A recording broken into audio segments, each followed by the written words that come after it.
మన దేవుడు రెన్యూవింగ్ గాడ్, అంటే నూతన పరచు దేవుడు.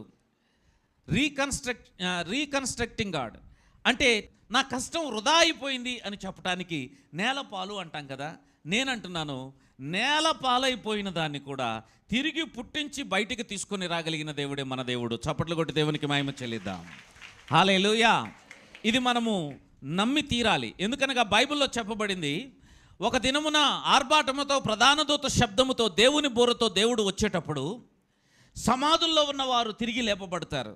అయ్యో, సమాధులన్నీ కుళ్ళిపోయాయి కదా, పురుగులుగా మారిపోయాయి, మట్టిగా మారిపోయింది, ఆ తర్వాత ధూళై అక్కడెక్కడో పడిపోయింది, సముద్రంలో చేపలు తినేశాయి, ఆ తర్వాత భూమి అడుగున క్రుళ్ళిపోయింది, కాల్చేస్తే బూడిదైపోయింది, బూడిద కూడా ఎగిరిపోయింది.